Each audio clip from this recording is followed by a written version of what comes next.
OS, and that can, depending on what are the OS goals, which OS are you using, that can be from few OS have lesser than the required, you have more, but it all depends on the goal that the OS has. But all of them would have a very small set of packages which is required for the containers to run. The next is minimal human interaction. So as I mentioned, like we try to build cater to build a immutable infrastructure where you as a person would not require to SSH into the machine. There are a few OSs which actually restrict to do so, and others have the option to SSH, but then at the end of the day we want you to tear down machines and if required spin up a new machine with updated versions or updated packages, or if your packages, apps are getting updated, you tear down the machine and build up a new one. And then finally, minimal resources. With lesser number of packages, you end up having lesser resources being used, and more of the resources can be used by the apps that you are working with. The next is speed. So with speed, we have faster deployments. Then you have optimized for container workloads and boot speed. So given you are essentially tearing down, so whenever the boot speed, whenever you're booting up a new machine, it would be ready in a few minutes or actually seconds, so to speak. Now, this is because there is a less overhead, there is a less dependency chain involved during the boot process. So you would see a tangible reduction in your deployment. They would be accessible or be available in a lesser span of time. And then because this is our focus is only for containers, so you will see that most of them are very highly optimized for all your container workloads. These like all the tuning has been done for Docker or Podman, whichever container runtime you're using, or if you are using an engine like Kubernetes, it would be definitely be very highly geared up and in tune with the Kubernetes releases, so that you get a much better performance at the end of the day. The next is security. Now, among all these 4 points, one of the biggest point that every OS puts a focus on is security, because given the number of series are getting released on a daily manner, the security leaks that are happening around the world, security takes a very high center stage, and you will see this has a lot of points in it. So one factor comes is immutability. That's something I'll discuss at the end. But then the next is automatic updates. For example, every OS has a different implementation. Some do AV updates, some do some other kind of update mechanism. But all of the OS have the option that whenever there is a new release by upstream, they would end up giving a signal, or the payload is directly uploaded, and then all the OS that all the machines that are on a particular version would be automatically updated, so that you have the highest or the latest patch versions on your infrastructure for the machines.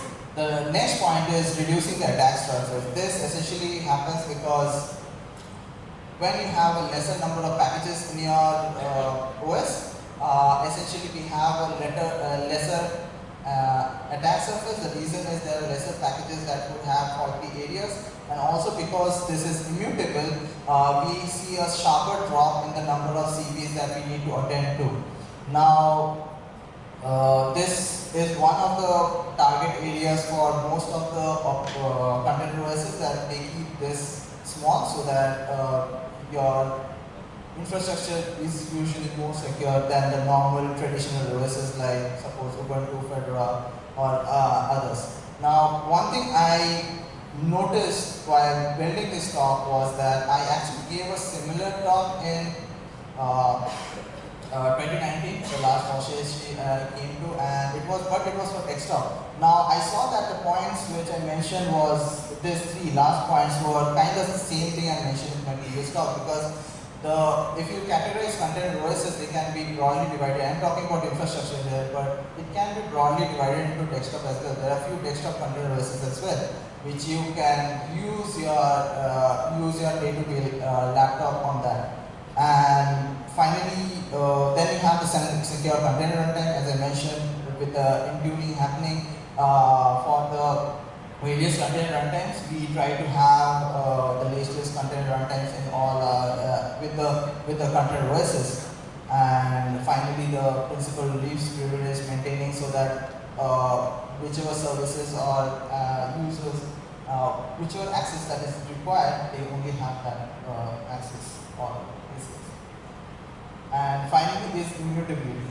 So in immutability, as I mentioned, there is no individual package management. We highly focus that you run your container workloads. Anything you need is driven through a container packet, and then but you cannot really install anything on any of these container OSs. A lot of them have their root file system read-only, or for us, like it's a USR that is read-only, so that you can really not alter anything inside the root file system, which again increases the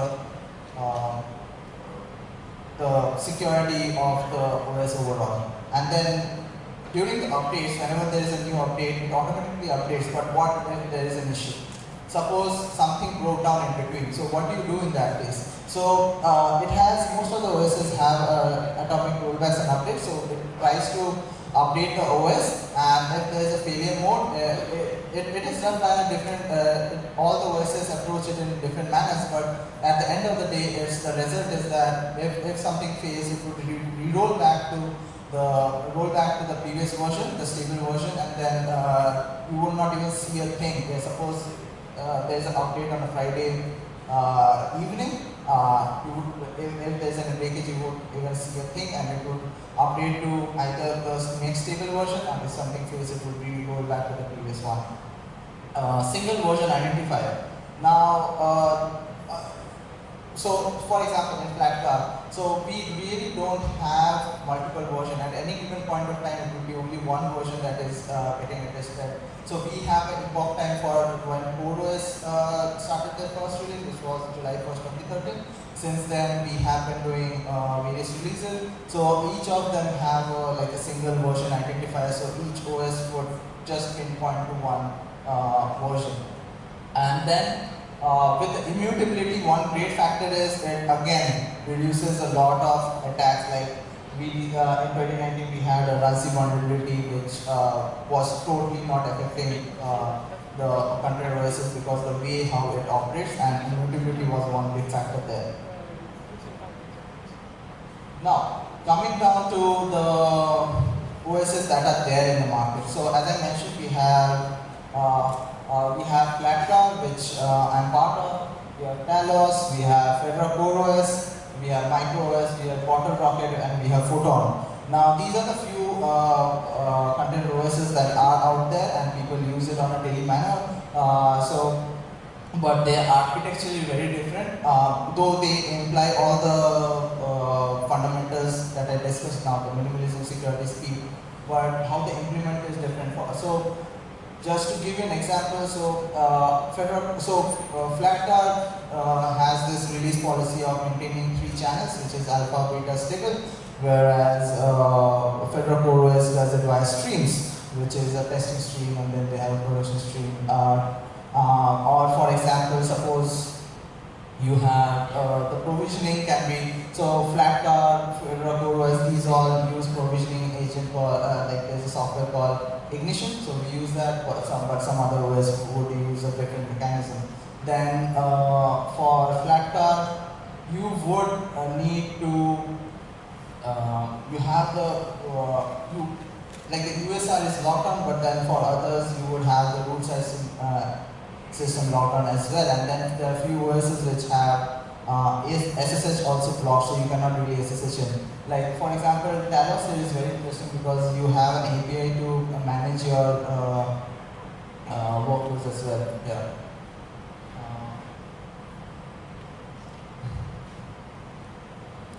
Now, how to choose? So what I would suggest is that in case if you're choosing a new container ecosystem, in that scenario, first thing you should look into is the configurability. So how you configure your system. So suppose the thing that I mentioned is, suppose you need to update your, so suppose you use Cloud Init or suppose as Ignition. So you are limited by the options that you have, but they are usually like Fedora CoreOS and Flatcar uses Ignition, and we contribute to Ignition together to make it better. So in that scenario, you would need to change on how you provision your machine or how you attend to your configuration so that you choose a good OS. Then comes security, on how locked down you want your system to be or how free you want your system to be. That becomes a challenging aspect as well. So you basically pick up you do probably an analysis on your current setup and see which how much of a security need is for you. If you want your SSH totally locked up, then probably you would choose from one of these OSs. But yeah, so you could probably choose from one of these OSs, and then finally immutability. Immutability is probably same for all of them, but that becomes a factor because if you need to update things, like for Flatcar, when you do Ignition, it's just on the first boot that runs and applies the config. But if there are other OSs which gives you option to append things later, then that could be also be added to your choice.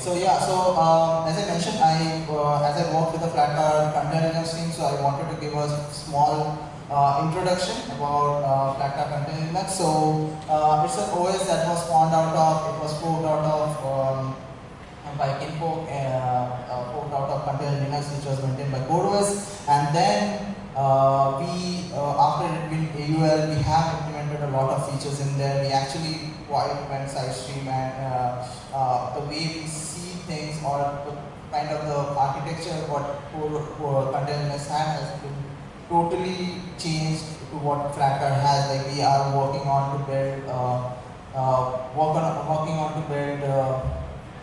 system extension and other features as well. Then you have the releases, which happens at a monthly cadence right now, but if required, if there are security patches, we increase the cadence to bi-weekly sometimes, but we have technically alpha, beta, and stable. Alpha is probably released every few weeks, and then beta at a more bigger cadence to try to soak things. And then finally stable. Stables are one of the ones which has a lot of features going at once.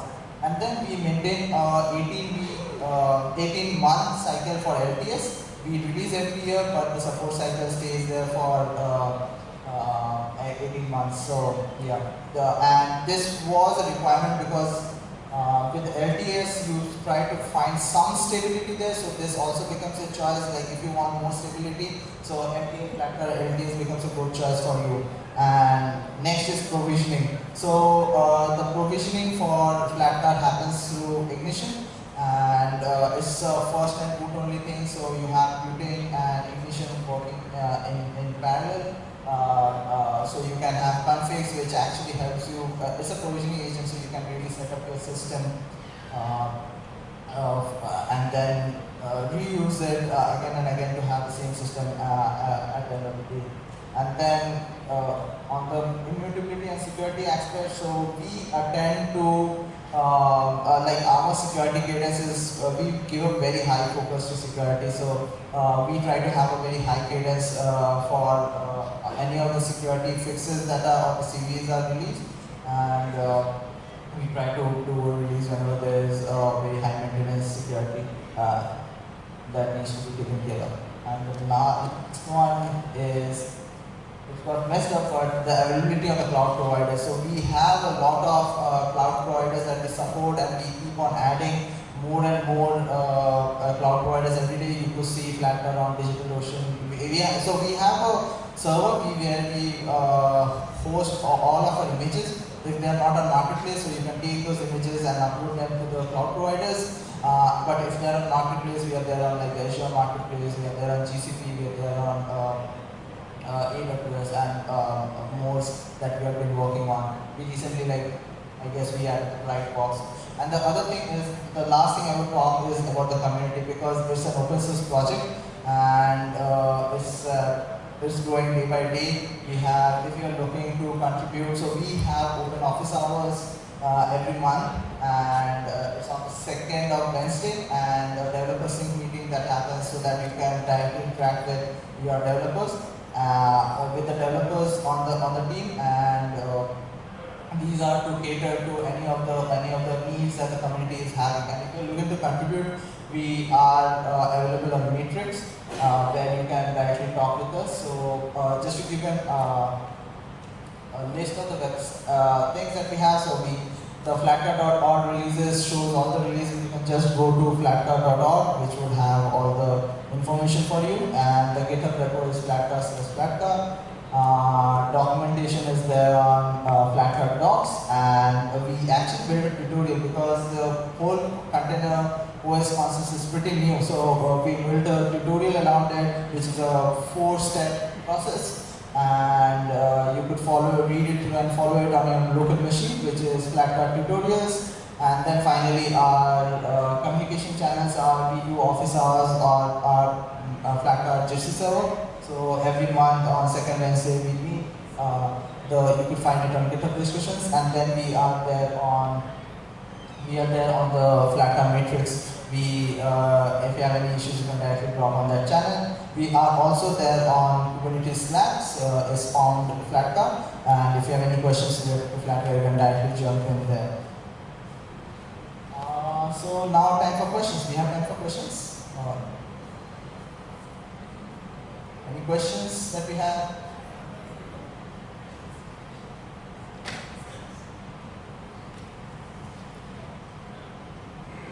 I